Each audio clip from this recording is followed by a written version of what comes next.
Good morning and welcome to another live stream. First things first, if you like what I do, I really need your support. If you could hit that subscribe button and select all notifications bell, that way when I release stuff, you'll be notified straight away. It's just that I do this and I pay for it out of my own pocket, and it's getting really expensive. And if I get 1,000 subscribers, then I can get reimbursed by YouTube from advertising. So please hit that subscribe button. I'd really appreciate it.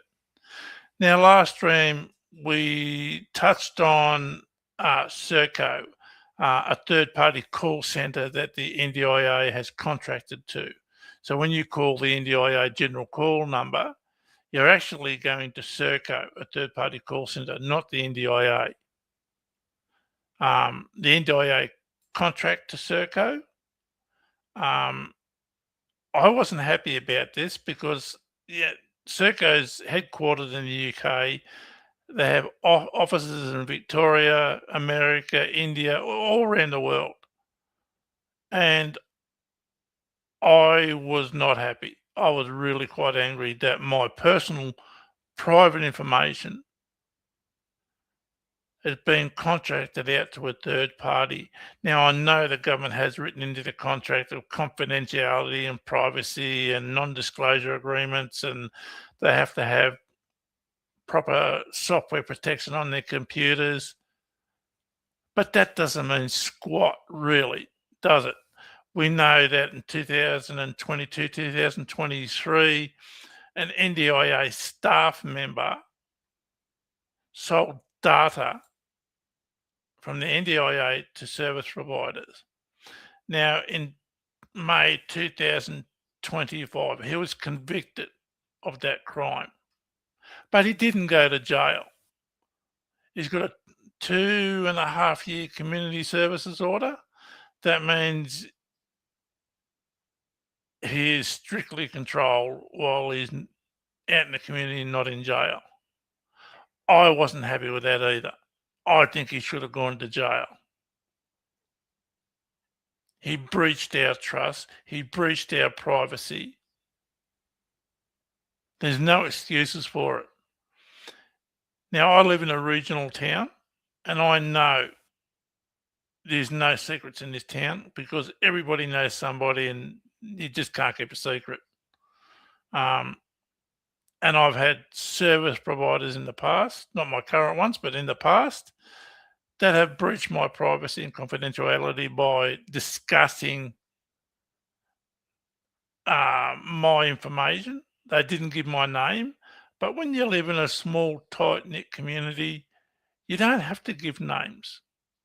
You know who people are talking about. Plus, other people don't care. They'll just say and do whatever they want because there's no repercussions.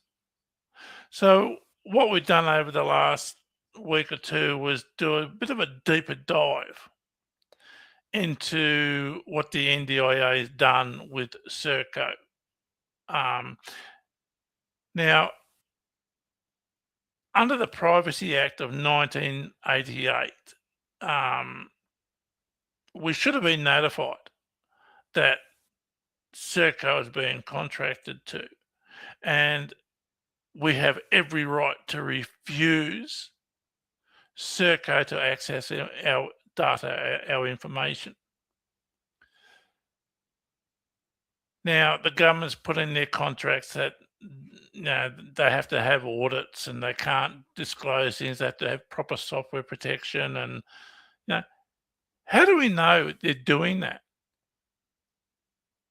How can we be absolutely certain, 100% guaranteed that they're doing that? How do we know they're not doing screen grabs and giving that information away or selling it? And how do we know that that information, that the data is supposed to be protected here in Australia, but because this overseas call centre, Serco, they have a branch in Victoria, which is contracted out to the NDIA. And like I said before, they have offices and call-out centres all around the world. Now, what's to stop the people working in Victoria sharing information with their superiors in India or America or the UK or the Philippines. Are we supposed to trust the government to do the right thing? No. I'd rather trust a pedophile than trust a politician. I have no trust in any politician. I have no confidence in any politician, and I believe nothing that comes out of their mouth. That's because of my lived experience. My views and opinions are what I've experienced over my lifetime. I trust no one. Not 100%.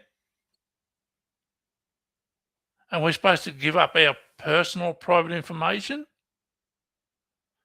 Now, I didn't find out about Serco until about 2 weeks ago, 3 weeks ago.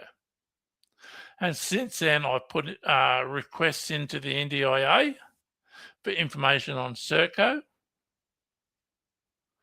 I've emailed Serco for information. And I'm waiting for their response. And so far, we haven't got anything back. But I don't know about anyone else, but I am not happy that the government has done this in 2018 without our knowledge.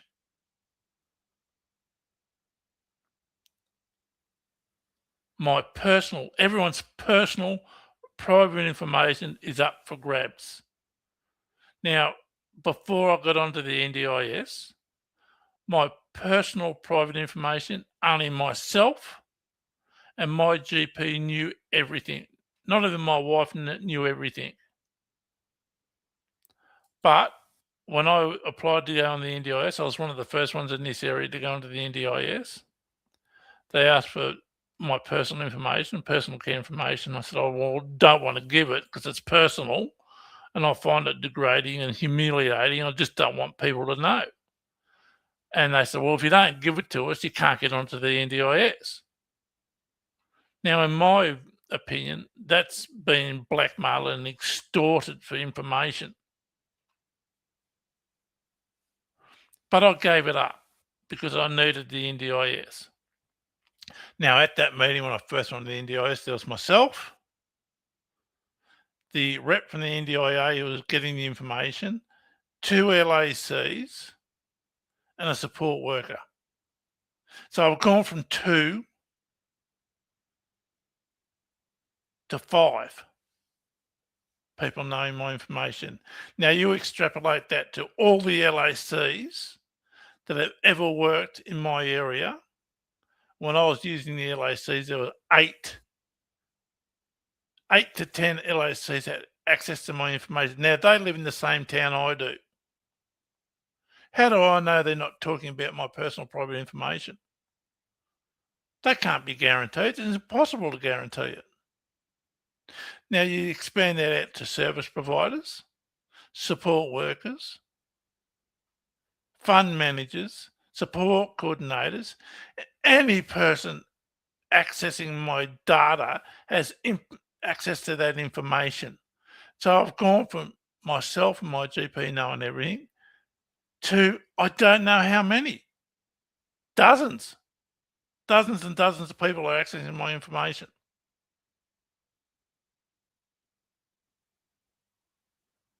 And if I ever win lotto, I'll turn around to the NDIS and tell them to stick it and to delete my information.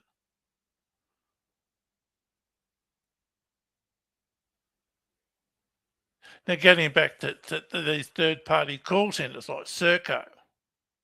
Now, I looked into it, and under the Privacy Act of 1988, when you call the NDIA and you go to the general call centre, which is Serco, and if you ask them, do you work for Serco, who then contracts out to the NDIA to do this call centre, and they say, no, I work for the NDIA, were there in breach of the Privacy Act, in particular APP 1.2 and 1.3.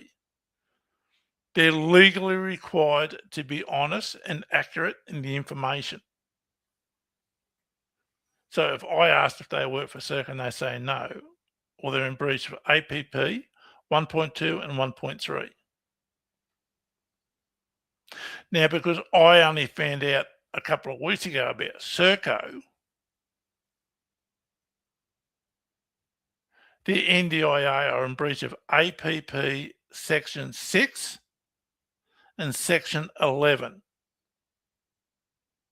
because I never gave my permission and that I didn't even know they were giving out my information to anyone outside the NDIA. Now, just because they're contracted doesn't mean squat. If I had known they were going to contract out to Serco or any other third-party organisation, I would have objected straight away.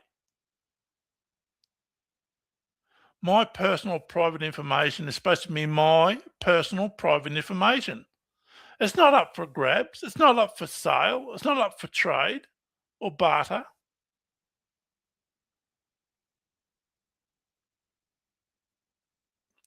It's a breach of my private information.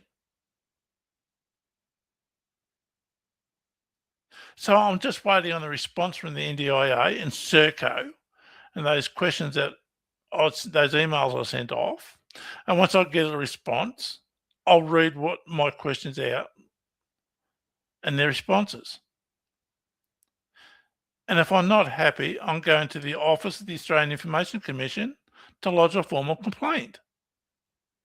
I had no idea in 2018 the NDIA contracted out to Serco. I would have objected straight away if I had known.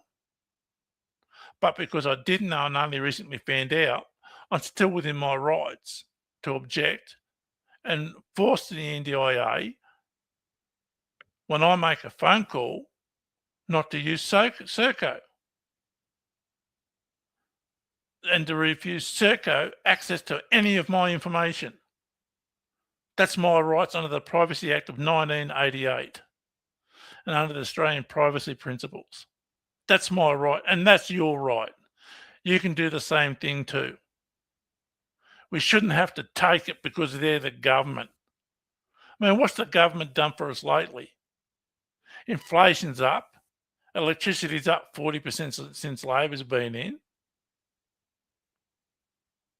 Now, here on the news this morning, private health insurance is going up 4.41% the 1st of April. Now, as many people know, I had open heart surgery last year, and that operation and that stint in hospital cost $120,000.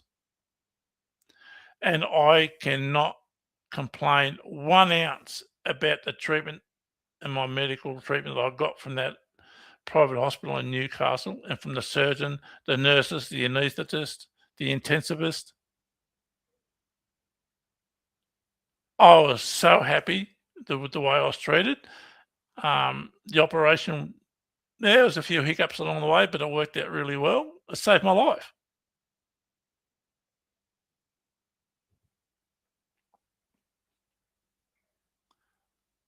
But yeah, when are we going to say to the government, just stop?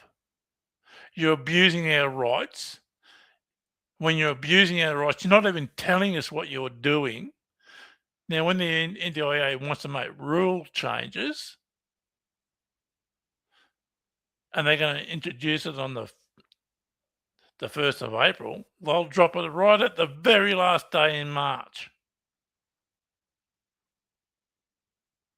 So people don't have enough time to do their research and do due diligence on the changes. They're circumventing the proper process, in my opinion. It's disgraceful.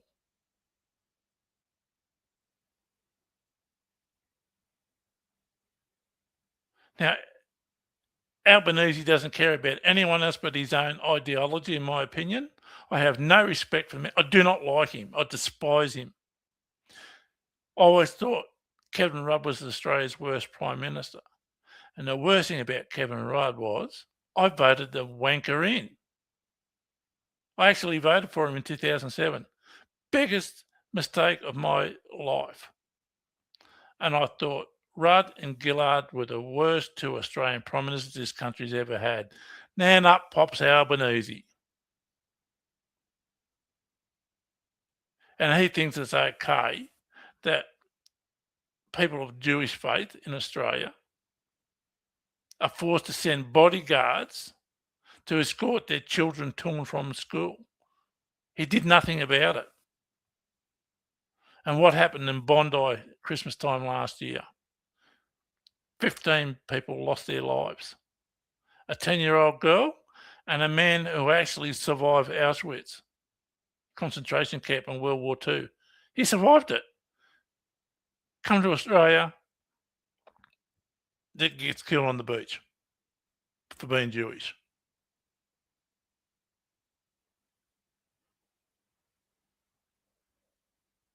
And I personally blame Albanese for that. It's his responsibility. He's the Prime Minister. He knew about the threats. He knew what they were going through, but he chose to do nothing. He just wanted to legitimise Hamas. That's more important to him. Now, I don't want to see anyone hurt in Palestine or Israel or Australia. But when you legitimise a terrorist organisation, like Albanese did, he just invited problems. When he did it, I said to my wife, he's just opened Pandora's box. There's something's going to happen now, you watch. And I was right. And what's he doing to protect Australia now? He's letting all these ISIS brides back in. Yes, I've heard that the government has to do it because they're Australian citizens. Well, they chose to leave Australia. They chose to go overseas and marry terrorists and raise families with them. And when ISIS collapsed, they wanted to come back to Australia. Why? Why should we let them back in? They're just going to bring their prejudice, their bigotry back in with them. They're not going to assimilate. I don't trust them.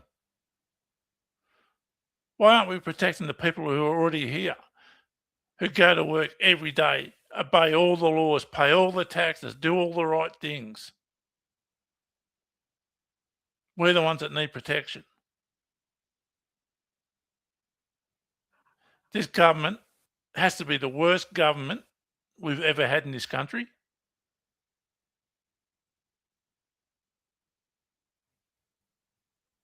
Now, when you look at that and the way the NDIS is being used as a political football, and it's a football for the media to kick around, and who's it hurting? It's hurting people with disabilities because we're getting the blame because the governments have continually stuffed it up. Why are we being held responsible? Why are we being the ones held out that we're causing the cost blowout to the NDIA?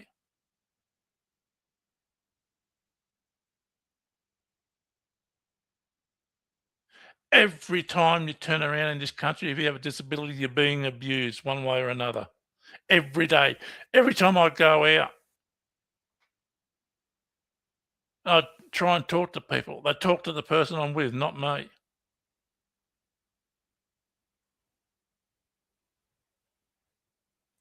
That's why I only go to certain shops where I live, where they talk to me, they put things in my hand. They treat me like a person and an equal.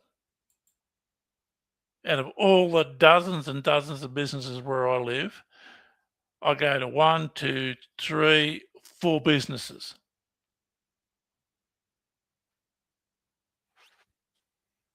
Because I'm treated with respect, I'm treated with a bit of dignity. I'm treated like an equal. They speak to me, not the person I'm with. Now, years ago, I got because I'm blind and use a white cane. I got disorientated one day because there were signs out where they shouldn't have been because there was a by-election come up where I live. So I got disorientated. Eventually found my way, and a week later I went back down and I was having sighted guide with my mobility instructor. We were walking along talking, and this bloke comes up and says, "Oh, excuse me," not to me, but to my mobility instructor. And she said, "Yeah." He said, "Oh, I seen him out last week, and I just want to know if he's allowed out." What do you mean if I'm allowed out? And she goes, "Well, yeah." He says, "Oh, so he's allowed out by himself then?" And I just didn't know. One of the rare times in my life that I was gobsmacked. I didn't know what to say. So we walked off and went up, did some orientation, come back, walked back the same way. And when we got back to where that bloke was, I actually started laughing because I thought it was just so stupid, a stupid question and a stupid, outdated way of thinking. And I started chuckling to myself. And my mobility instructor said, "What are you laughing at?" I said, "Oh, that dickhead wanted to know if I was allowed out by myself." And she goes, "Oh, he's just over there." So I don't care. He's a dickhead.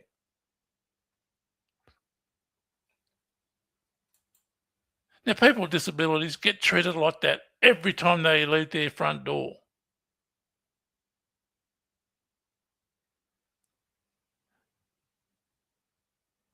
And the NDIA and the course are making it way harder for that to happen. I mean, this government and the NDIA, they're just failing miserably. And we've got to wait till the next election to get rid of them. Well, I don't want to wait that long. I'm just sick of it. So, while we're doing this investigation, my support worker, Chris, is with me here today. We come across this news article about VIQ. What's it, Chris? VIQ Solutions or something? Yes. I'll just get Chris to read out this article. It's just an eye-opener, and this is going on exactly what I'm just talking about. Do you just want to read that out, please, Chris? Okay, so it's about highly sensitive Australian court data has been accessed by a foreign entity based in India. So this is an article from the ABC News.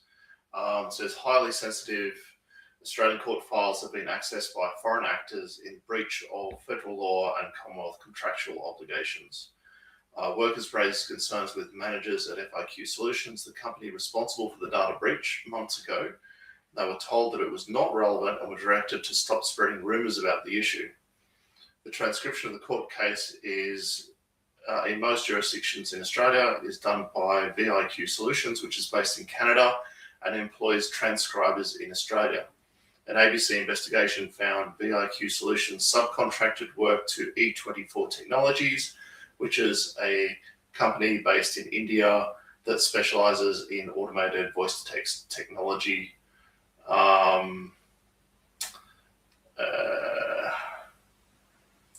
And the people that were doing it were based in India.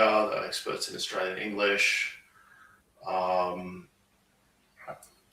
So I was paraphrasing some of the articles. Anyway, basically the data by this Indian third-party company was breached. Access to state and federal court cases have been accessed by foreign entities. It's a national security risk. And this is a quote. The incredibly sensitive information from organisations like ASIO, the Australian Federal Police, has been given in private court because it could be addressing links to international crime organisations and potential foreign interference in the country. So there is sort of state secrets as well as personal information relating to all kinds of court cases, including family law court cases. So there you go. a third-party contractor to another company, so that goes to a fourth-party contractor who's selling the information, passing out the information from the Australian Family Law Court, from ATO and the AFP. And that poses a national security risk. So if that's happening, what in the hell does the Australian government think Serco are going to be any better? Oh, because we have a contract with them? Big deal. So what? Who cares? Apparently not the government, not the NDIA. So I don't know about anyone else, but I am just fed up with this crap. I'm forced to give up my personal private information. Then I find out years later it's been distributed to a third-party organisation, Serco. And how do I know that, Serco, if they're working from home, they have the proper security software on their computers, they're not doing screen grabs, their superiors in other countries aren't having access to it. Who are we supposed to trust to audit it? The government? Are they going to put their hand to, oh, we made a mistake, they're actually releasing the information? No, they're going to try and cover it up, hide it.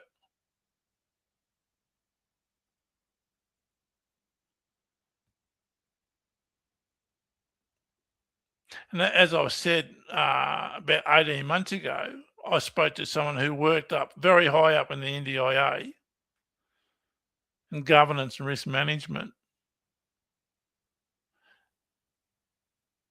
where they put CCTVs up in their offices,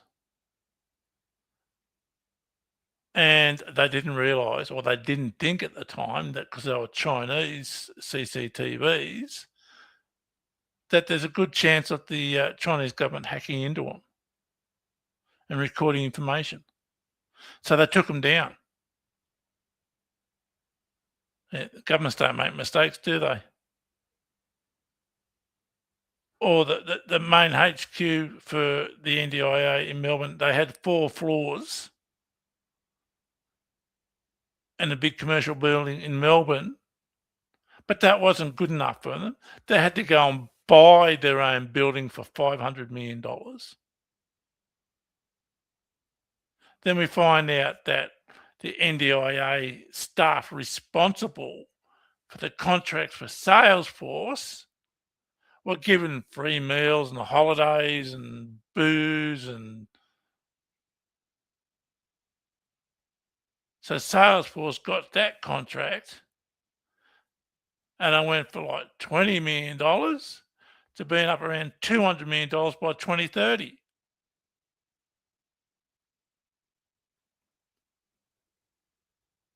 Because they're operating off a license fee rather than data storage. So every time somebody accesses your information, they have to pay a fee. That's why the cost blowout from Salesforce is ballooning out to the hundreds of millions of dollars. But, because of the cost blowout, so who do you pick on? Oh, the participants.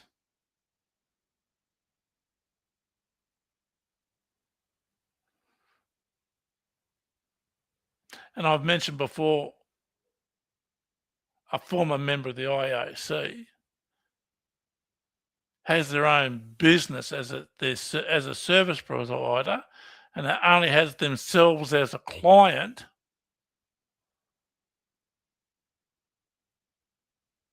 But according to the NDIA, you cannot employ family and friends, but you can have your own company as a service provider and only have yourself as a client. So your company's benefiting from your funding. Does that sound right? No, it doesn't sound right to me. And I'm still fighting the NDIA over that information. And I'm not going to stop, because if that is a loophole, then that loophole needs to be closed. It's not fair, like when 1/3 of all plan reviews have their funding cut by 22.5%. But this person's allowed to have their own business as a service provider and only has themselves as a client. So his company's benefiting from his funding. It's not right, especially when people are getting their funding slashed by 22.5%. The NDIS is a great thing. It's done more for people with disabilities in the last, since 2013 or 2015, 2016, when it was introduced nationwide. It's done more in 10 years than all these other organisations have done in the last 100 years to promote people with disabilities. But it's been so badly run by, not by the Labor Party, but by the coalition as well. Totally mismanaged.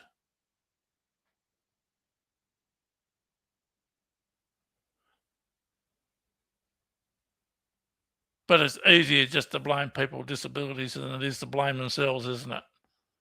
The government won't take responsibility for screwing it up. They'd rather blame us and take our funding. When the NDIS is a privilege, it's not a right. But what we do have a right to is the government running it properly. That's a right.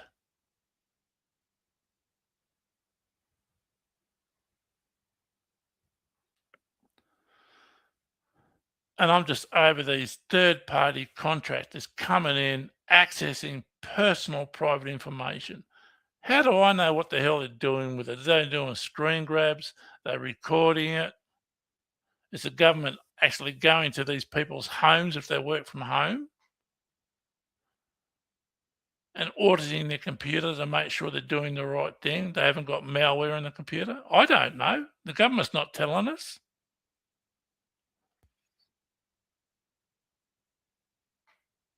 It's just one monumental screw up by the government.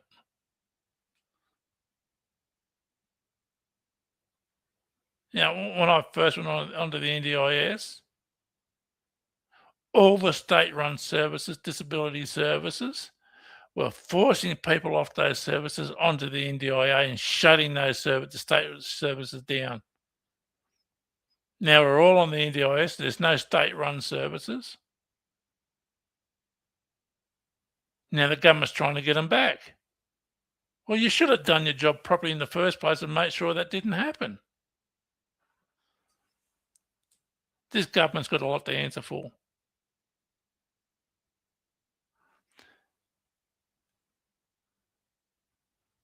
Anyway, when I get the response to those emails from the NDIA and Serco, I'll do another live and I'll put the information up and I'll get Chris to read out the questions and the responses. Because everybody has the right to know the way their personal private information is being held and accessed. I think it might do us for today, Chris. And there's anyone in the chat asking questions or all? No. Okay. Well, I'm going to call it quits for today. I thank everyone for joining in. And if you have any information about the things I've been discussing, please send it to me at blindadvocate007@gmail.com. And I'll get back to you as soon as possible. Okay. All right. Thanks, Chris. Thank you, everyone.